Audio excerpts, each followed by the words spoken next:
Lo pernah gak sih lihat YouTube, atau TikTok, atau bahkan lihat berita Facebook pun, lo langsung geleng-geleng kepala? Geleng-geleng bukan karena mengikuti jamaah zikir online, tapi lihat berita korupsi. Lagi-lagi, korupsi. Dan yang paling menyakitkan, pelakunya bukan orang asing, tapi saudara sebangsa sendiri. Assalamualaikum warahmatullahi wabarakatuh.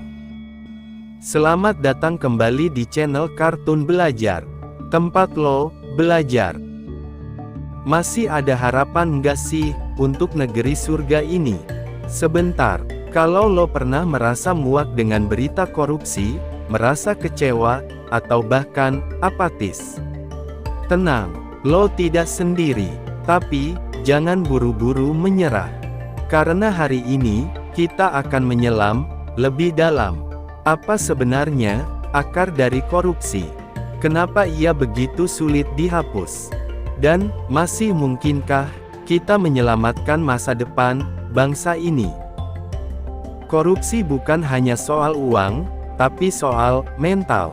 Kebanyakan orang berpikir, korupsi itu cuma soal angka, atau soal uang. Tapi kenyataannya, korupsi itu penyakit mental. Dan kayak penyakit mental lainnya, penyakit itu nggak muncul tiba-tiba. Ia tumbuh dari cara berpikir, dari budaya, dari sistem yang membiarkan kebusukan menjadi kebiasaan.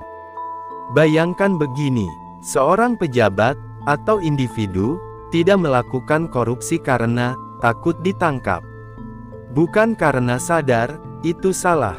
Nah, begitu sistem pengawasan longgar, dia akan tergoda untuk mulai mencuri.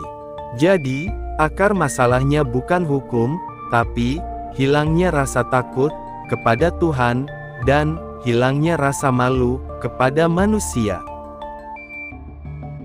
Perspektif Islam, korupsi sama dengan khianat. Dalam Islam, korupsi tidak disebut korupsi, tapi disebut khianat. Rasulullah bersabda, "Setiap kamu adalah pemimpin, dan setiap pemimpin akan dimintai pertanggungjawaban atas kepemimpinannya." Hadits riwayat Imam Bukhari dan Imam Muslim. Artinya, korupsi itu bukan sekadar pelanggaran hukum negara, tapi pengkhianatan terhadap amanah Allah dan umat. Dan dalam Al-Quran dengan sangat tegas, Allah tidak menyukai mereka yang mengkhianati amanah. Sesungguhnya Allah tidak menyukai orang-orang yang berkhianat. Al-Quran Surat Al-Anfal, ayat 58.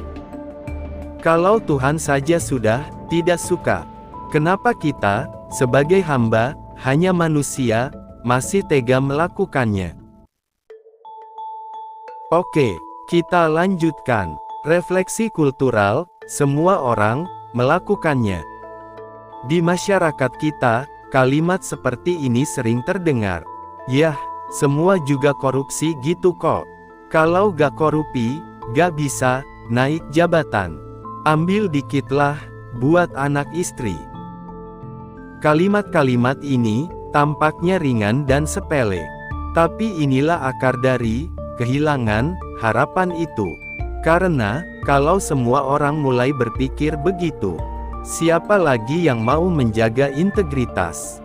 Imam Al-Ghazali pernah mengingatkan, rusaknya rakyat karena rusaknya penguasa, dan rusaknya penguasa karena ulama yang diam. Ihya Ulumuddin, Jilid 3, halaman 10. Kalau begitu, salah siapa? Salahnya ulama, salahnya pejabat, atau bahkan kita yang salah? Stop, jangan salahkan siapapun. Jawabannya, kita semua punya andil. Korupsi tumbuh dari 3 akar. 1. Ketamakan, rakus ingin lebih dari yang pantas. 2. Ketakutan, takut kehilangan jabatan atau fasilitas.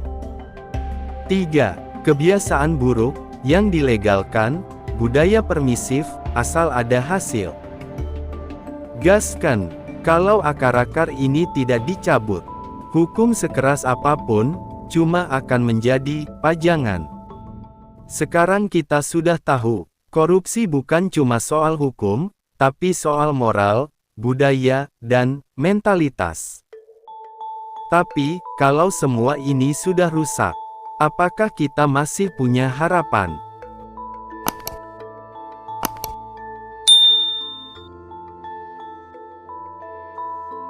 Ketika rakyat kehilangan harapan. Ketika kita bicara soal korupsi, kita sering fokus pada pelaku, tapi jarang yang mau menyoroti dampaknya terhadap rakyat biasa, dampaknya terhadap orang-orang kecil. Kita lupa bahwa korupsi itu bukan sekadar pencurian uang negara.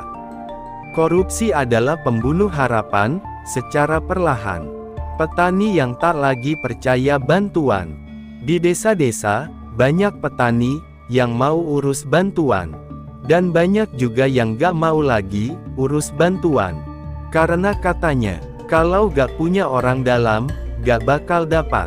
Kalau gak setor, gak akan turun bantuannya. Bantuan pupuk subsidi yang seharusnya meringankan beban mereka, malah jadi alat main pejabat lokal, atau bahkan, kerabat terdekat kita sendiri. Akhirnya, petani lebih memilih bertahan dalam kesulitan, daripada berharap pada negara. Anak sekolah yang patah semangat. Di kota, anak-anak sekolah hafal betul. Kalau mau masuk sekolah favorit, harus titipan. Kalau mau lulus seleksi, ada amplopnya. Kalau mau dapat beasiswa, harus dekat sama oknum, atau orang dalam. Dan yang terjadi, generasi muda yang belajar jujur, kerja keras, malah disingkirkan.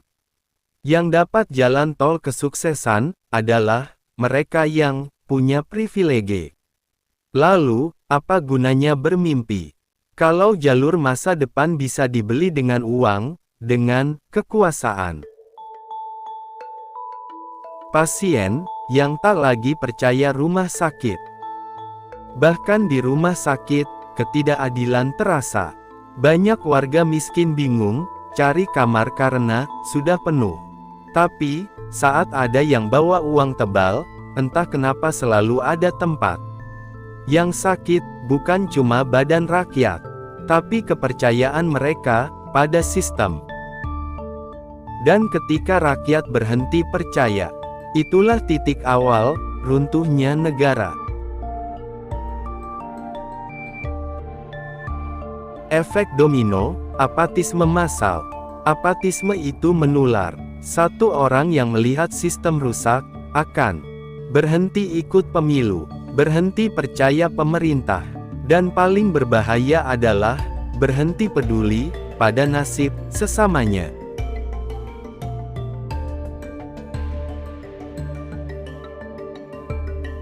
Dan lama-lama, masyarakat berubah dari apa yang bisa saya bantu, menjadi buat apa saya peduli.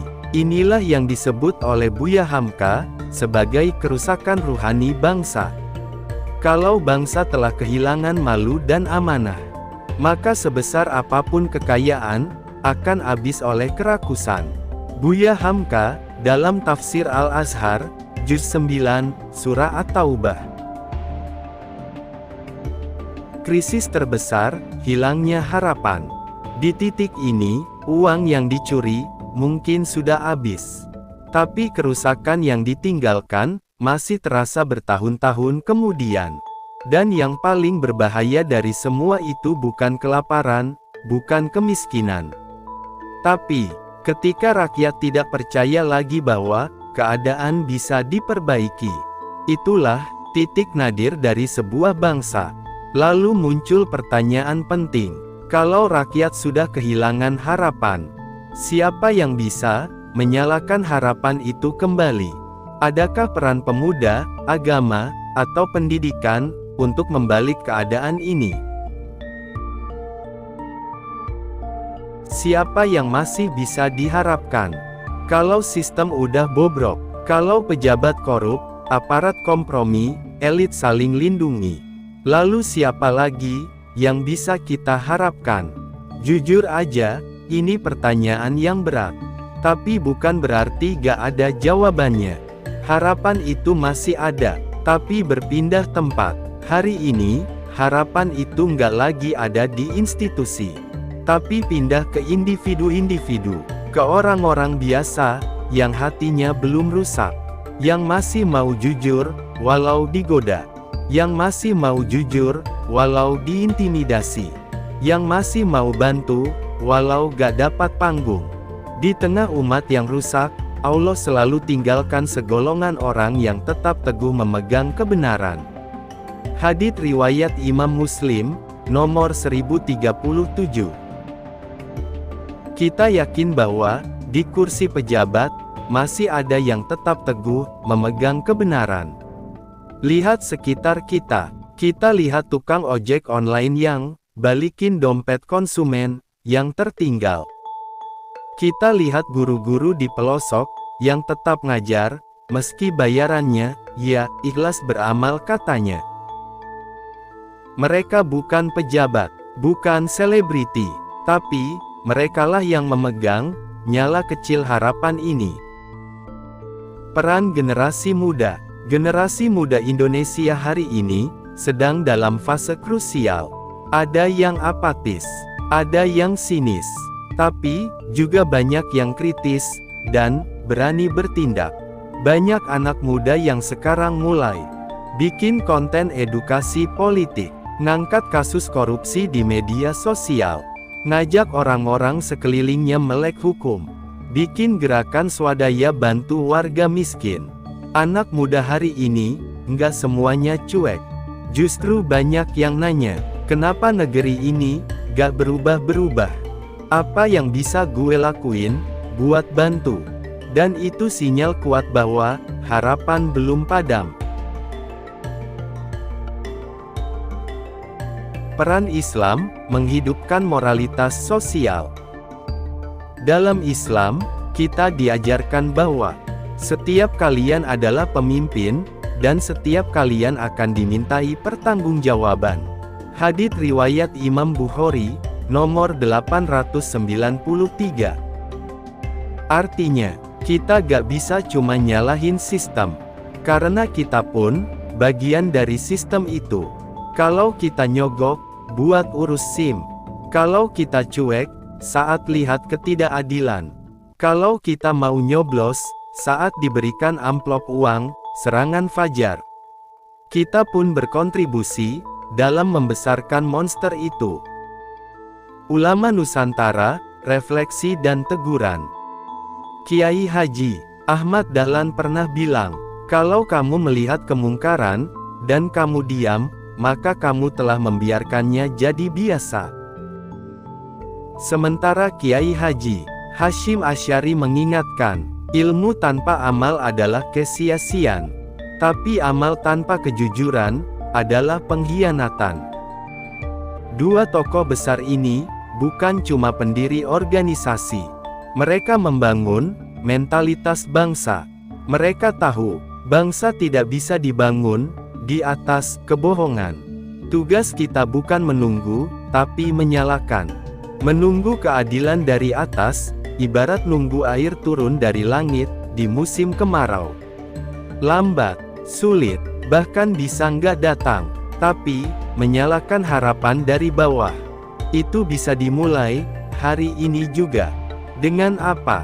Jujur dalam hal kecil. Berani bicara, kalau ada yang salah. Dukung orang baik, bukan yang cuma populer.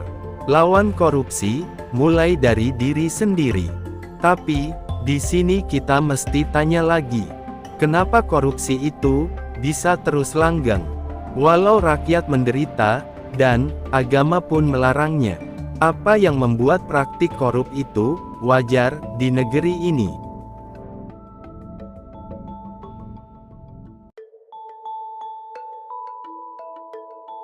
Kenapa korupsi jadi wajar? Ini bagian paling menyakitkan dari semua pembahasan. Kenapa sih korupsi di negeri surga ini bukan cuma terjadi, tapi justru malah dianggap sudah biasa, rahasia umum? Maka, biasa saja. Kenapa orang bisa bilang, ya udah, semua juga gitu kok. Padahal korupsi itu kejahatan, merampok uang rakyat, merusak masa depan, tapi kok tetap lancar-lancar aja. Coba lo jawab pertanyaan ini, tulis jawaban lo di kolom komentar di bawah. Kenapa korupsi terus terjadi di sekeliling lo? Gue kasih waktu, lo jawab dulu pertanyaan itu.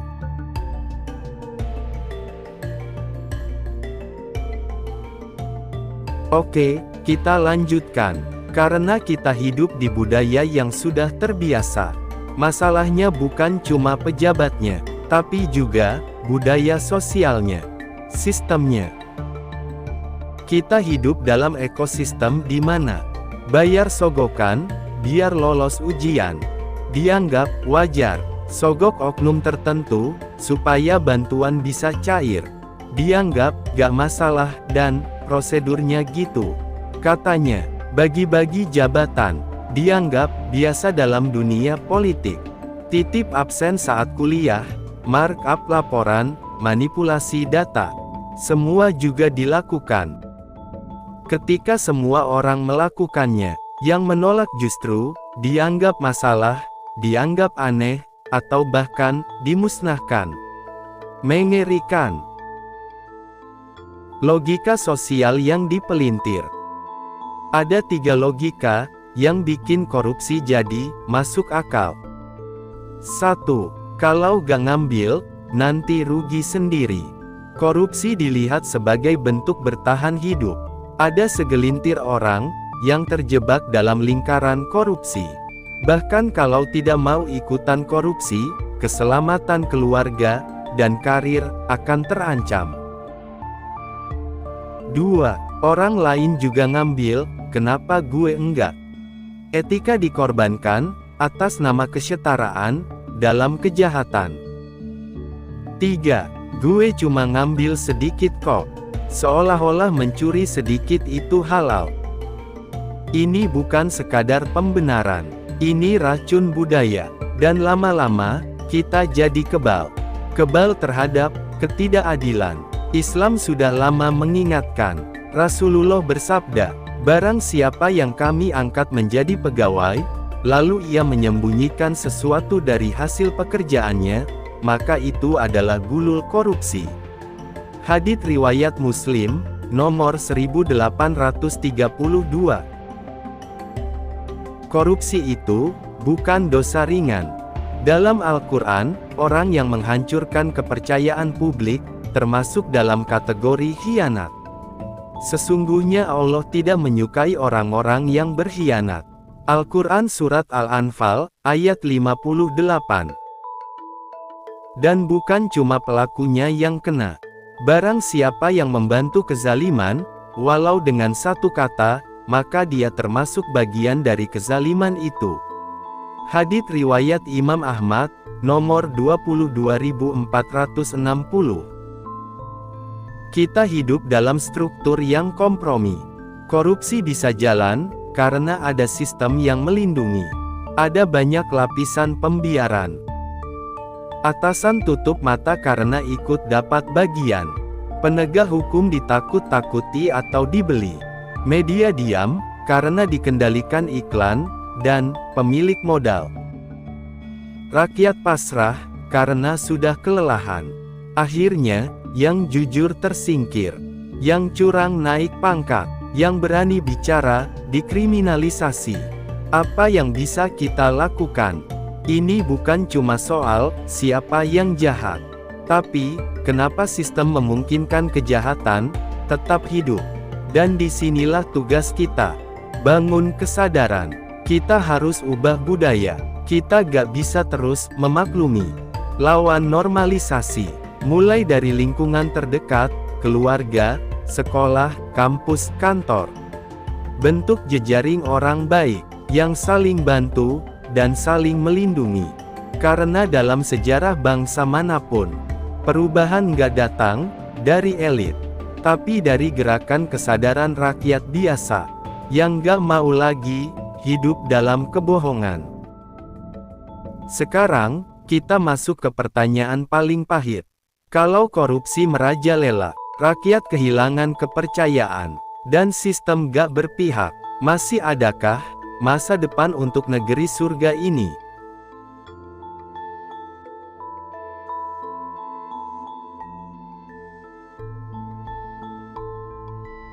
Masih adakah harapan untuk negeri surga ini?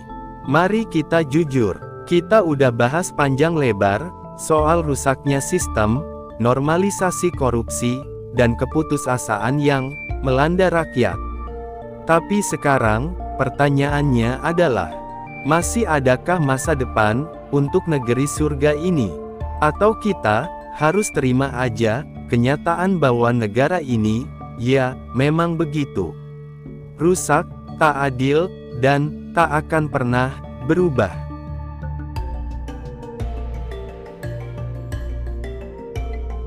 Pertama, harapan tidak mati, tapi ia luka. Harapan di negeri surga itu kayak orang sekarat, masih hidup, tapi penuh luka. Luka karena janji-janji kosong, luka karena melihat teman yang jujur malah dihancurkan, luka karena suara rakyat dibungkam, dan pelaku kebohongan justru naik jabatan. Tapi luka tidak sama dengan kematian. Dan selama masih ada satu orang yang menolak menyerah, harapan itu belum mati. Lihat ke akar masalahnya, bukan sekadar orang, tapi pola. Kita sering berharap perubahan datang dari tokoh tertentu, dari pemilu, dari pemimpin, dari partai. Tapi sistem kita itu kayak software bajakan. Mau diganti siapapun yang duduk di kursi, selama softwarenya masih sama, hasilnya ya tetap crash. Yang rusak itu bukan cuma siapa yang duduk, tapi cara berpikir, sistem kontrol, dan budaya diam. Ulama Nusantara sudah ingatkan. Syekh Nawawi Al-Bantani pernah menulis dalam tafsirnya, kerusakan sebuah negeri tidak hanya karena pemimpin yang zalim, tetapi karena diamnya para ulama, dan matinya nurani rakyat. Tafsir Marah Labid, Juz 2. Artinya, perubahan tidak datang dari atas ke bawah, tapi dari kesadaran kolektif, dari bawah ke atas. Kalau rakyat bangkit secara sadar, sistem pun akan terdorong berubah. Solusi bukan sekali jadi, tapi proses panjang. Ini penting. Jangan bayangkan perubahan sebagai revolusi instan. Bukan. Kita bicara tentang evolusi sosial. Kayak ngebangun rumah. Fondasinya, kesadaran kritis rakyat. Tiangnya, pendidikan, media, dan komunitas sadar. Atapnya, struktur politik, dan hukum yang terbentuk dari tekanan bawah. Tanpa fondasi, semua akan runtuh lagi. Jadi, tugas kita bukan hanya ganti pemimpin, tapi ganti mentalitas rakyat. Ada banyak gerakan sunyi di akar rumput. Jangan salah, bro. Di luar sorotan media, di kampung-kampung, pesantren, komunitas belajar, banyak orang muda yang sadar, yang bikin gerakan kecil, anti korupsi dari sekolah, pendidikan politik dari masjid, ekonomi mandiri berbasis gotong royong, media alternatif yang gak dibayar cukong. Mereka gak viral, tapi mereka nyata. Mereka ini yang jadi denyut nadi harapan di negeri surga ini. Nabi pernah hidup dalam sistem yang rusak juga. Jangan lupa, Rasulullah juga hidup di tengah sistem Quraisy yang sewenang-wenang, korup, zalim, dan penuh penyembahan kekuasaan. Tapi beliau tidak langsung angkat senjata. Beliau bangun masyarakat kecil yang kuat iman, akhlak, dan solidaritasnya. Dari situlah perubahan datang, pelan-pelan, tapi pasti. Jadi, kalau lo tanya, Apakah negeri surga ini masih punya masa depan? Jawabannya, iya. Tapi hanya kalau rakyatnya bangkit. Bukan cuma bangkit secara politik, tapi bangkit dalam kesadaran, dalam keberanian berkata benar, dalam menolak kompromi, pada kezaliman kecil sekalipun. Karena perubahan bukan ditunggu, perubahan itu dijemput. Sekarang, mari kita jujur, tanya ke diri sendiri. Apa peran kita dalam semua ini? Apa kontribusi kita sebagai rakyat kecil, warga biasa?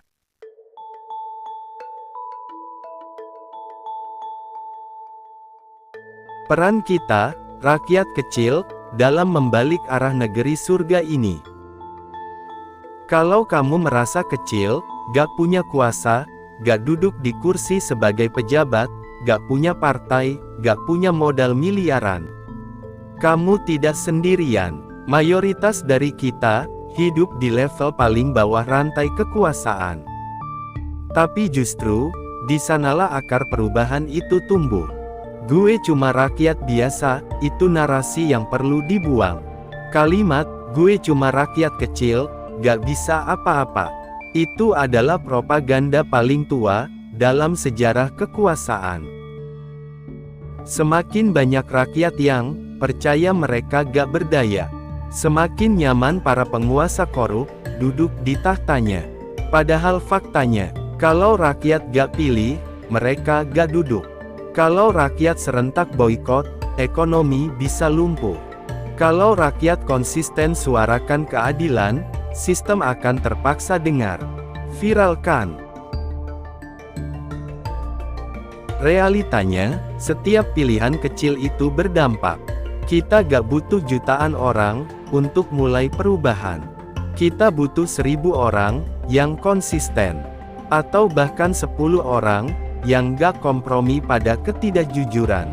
Mulai dari menolak suap sekecil apapun, gak nambahin uang agar SIM cepat jadi, nolak titipan nilai buat anak, nolak sogokan parkir liar yang katanya uang rokok kecil. Mungkin, tapi kalau jutaan orang menolak hal kecil itu, korupsi ya bisa jadi berkurang. Imam Al-Ghazali pernah ingatkan, keburukan besar muncul dari kebiasaan kecil yang dianggap sepele. Ihya Ulumuddin, Jilid 3, halaman 17. Artinya, ketika kita biarkan keburukan kecil, maka secara tidak sadar, kita sedang memupuk monster besar bernama ketidakadilan sistemik. Jadi, ketika kita jujur di level mikro, kita sedang memberi pukulan telak pada korupsi di level makro. Edukasi adalah aksi. Jangan remehkan kekuatan ngobrol. Obrolan di warung kopi, WhatsApp keluarga, TikTok, atau video kayak gini. Itu adalah medan perang narasi. Karena, apa yang tidak dibicarakan, akan dilupakan. Dan apa yang dibicarakan terus-menerus, akan menjadi arus kesadaran kolektif. Bicara jujur, konsisten menolak ketimpangan, dan menjaga akal sehat adalah aksi politik terbesar hari ini. Bangun komunitas kecil.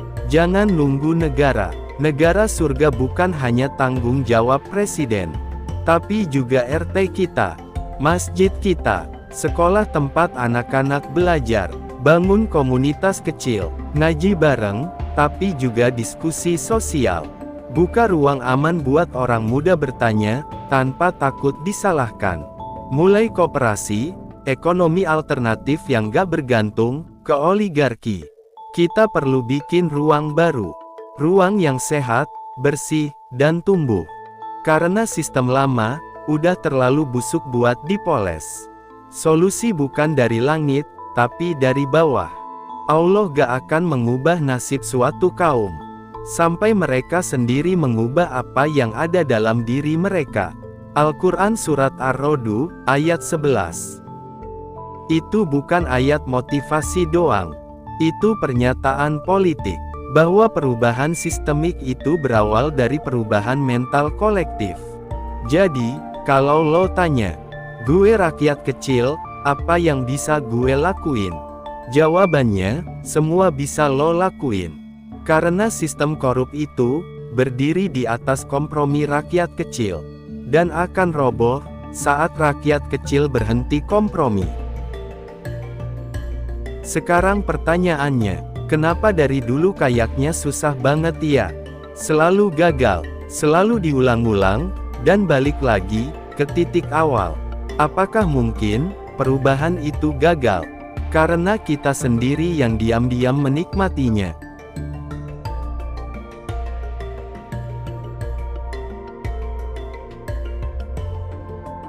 Kita yang diam-diam menikmati sistem yang rusak.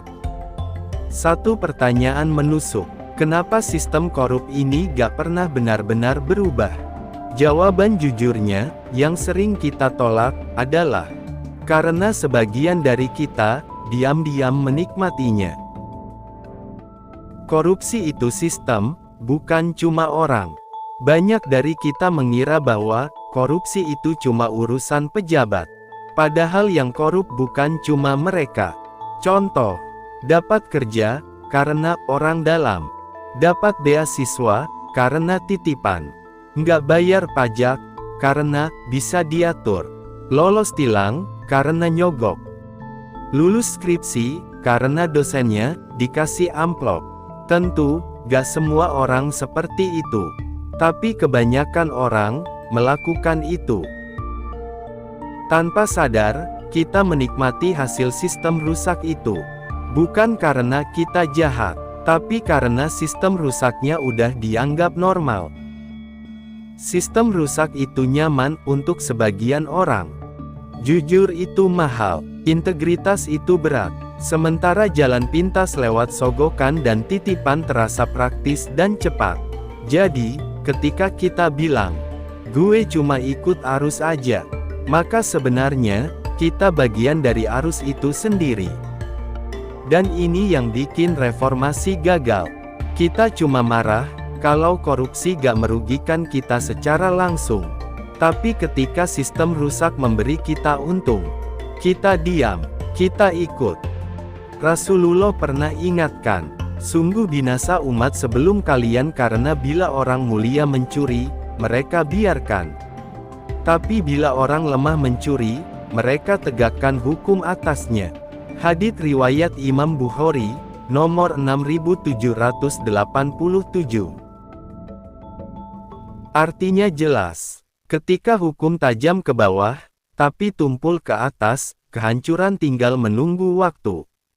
Tapi, apa jadinya, kalau hukum justru tumpul ke semua arah, karena semua pihak dapat jatahnya? Kita menjadi bagian dari permainan.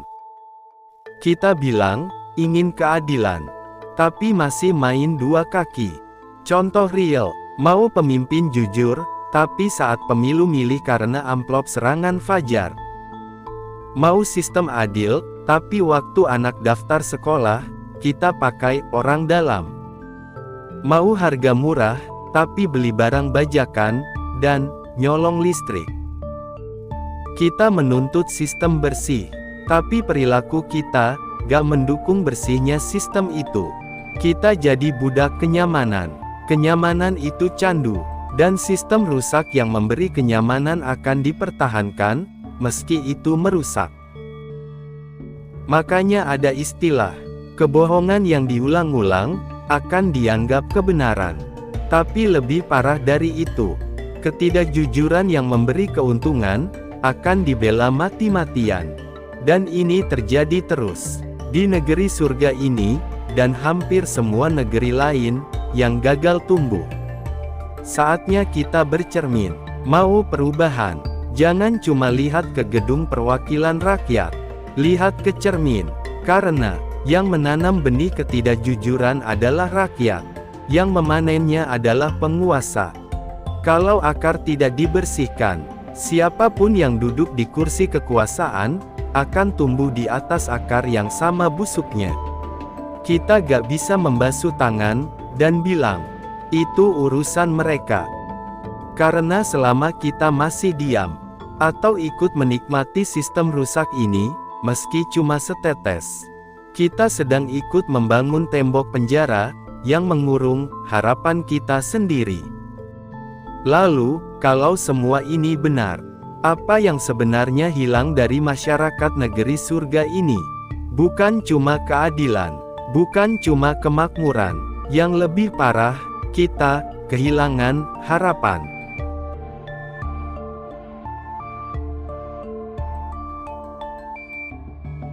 Ketika harapan mati, masa depan jadi gelap. Ada sesuatu yang jauh lebih berbahaya dari krisis ekonomi atau politik, yaitu krisis harapan. Korupsi itu memang mencuri uang negara, tapi yang lebih dalam dan berbahaya, korupsi juga mencuri harapan rakyat. Apa yang terjadi saat harapan mati? Saat harapan lenyap, kita berhenti percaya bahwa hidup bisa lebih baik, keadilan bisa ditegakkan, usaha keras akan berbuah hasil, masa depan bisa ditata bersama. Dan saat kita berhenti percaya, kita berhenti berusaha, kita hanya bertahan hidup, hidup asal hidup, kerja asal kerja, nggak lagi peduli, nggak lagi tergerak. Bangsa tanpa harapan, sama dengan bangsa tanpa energi. Sebuah negeri bisa hancur, bukan karena invasi asing, tapi karena rakyatnya sudah kehilangan semangat untuk melawan ketidakadilan.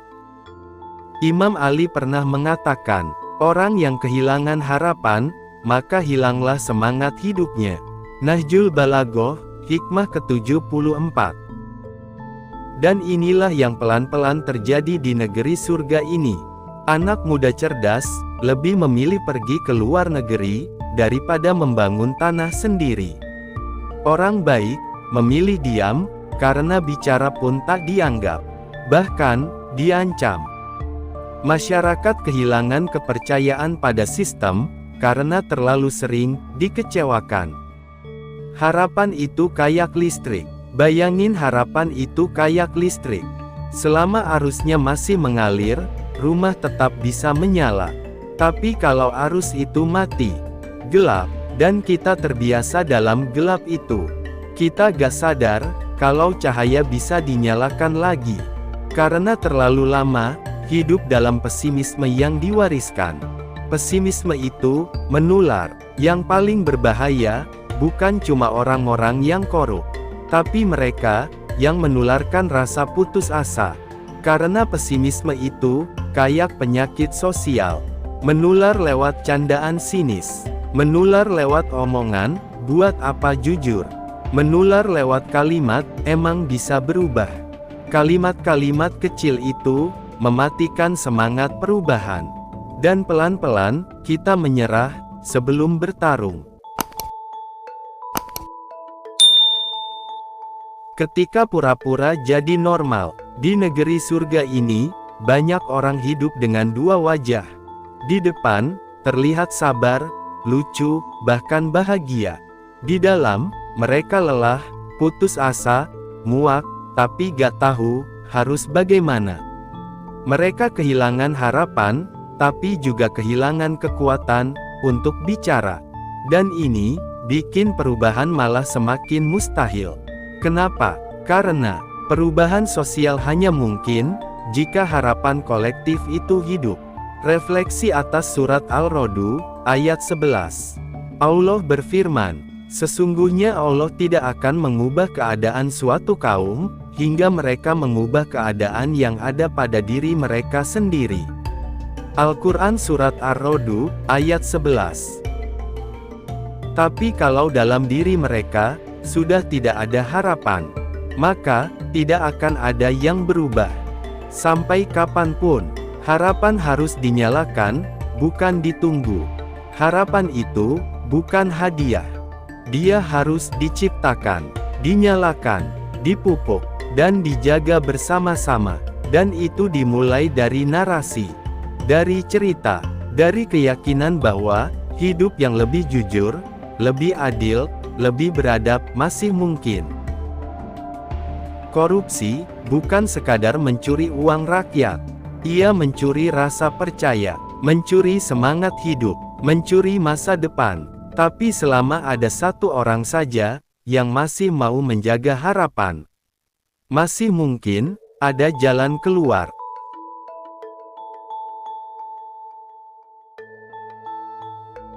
Menyalakan ulang harapan, meretas jalan pulang.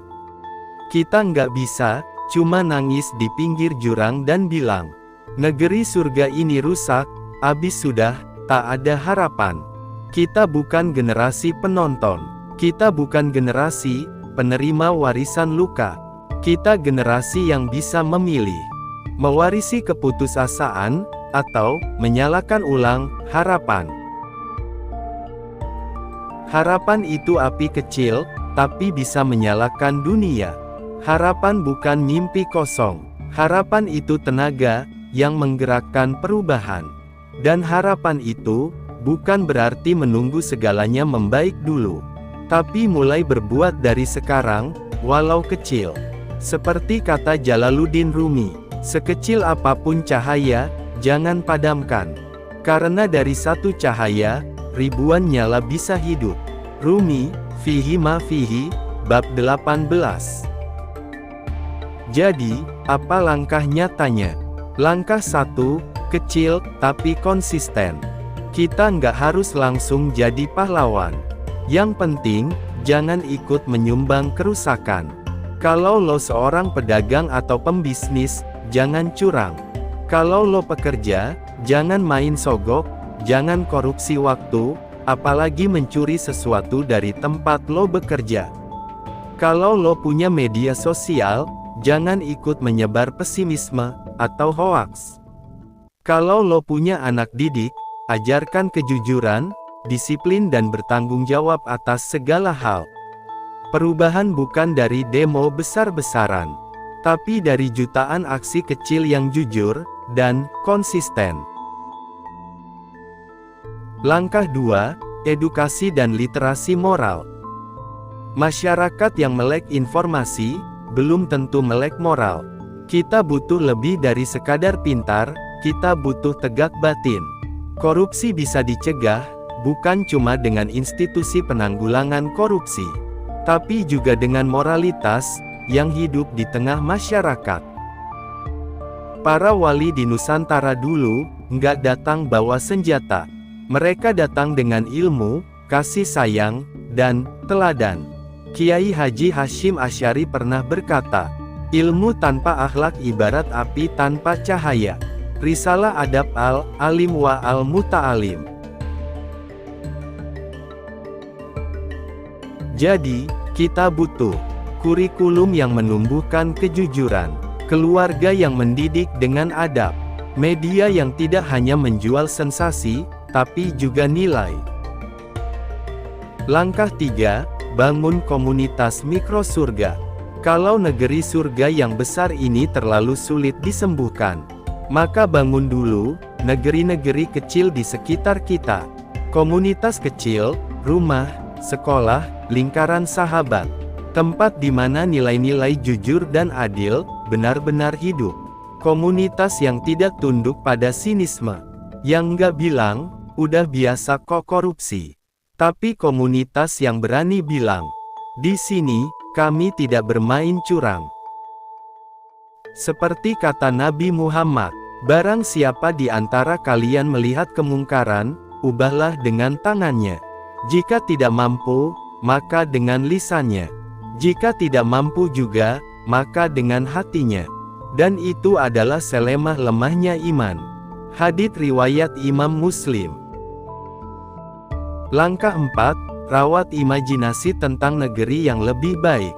Kalau kita nggak bisa membayangkan negeri yang bersih, kita nggak akan pernah bisa mewujudkannya. Imajinasi itu, bahan bakar perubahan. Kita butuh seni, film, cerita, pendidikan, yang bisa membentuk gambaran tentang masa depan, yang lebih bermartabat. Jangan remehkan cerita, karena di balik setiap revolusi, selalu ada narasi yang menyentuh hati rakyat.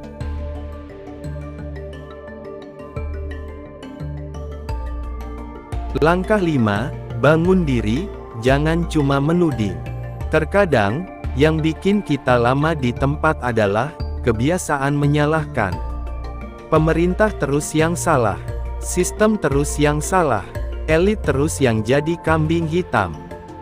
Padahal, kita pun bagian dari sistem itu. Maka perubahan harus dimulai dari pertanyaan ini. Apa yang bisa aku ubah hari ini dalam hidupku sendiri? Ulama Sufi Syekh Abdul Qadir Al-Jailani pernah berkata, "Perbaikilah dirimu, maka dunia akan ikut membaik." Al-Fath Ar-Rabbani, Majelis ke-7. Harapan itu bukan tujuan, tapi arah. Kita mungkin gak akan lihat hasilnya besok. Tapi, selama kita tahu kemana arah yang benar, kita tetap melangkah. Harapan bukan janji bahwa semuanya akan beres. Tapi harapan adalah keyakinan bahwa perjuangan itu berarti. Di tengah kegelapan korupsi dan hancurnya sistem, masih ada satu cahaya yang tak boleh padam, yaitu harapan. Karena perubahan besar selalu dimulai dari keyakinan kecil, langkah kecil, dan gerakan kecil.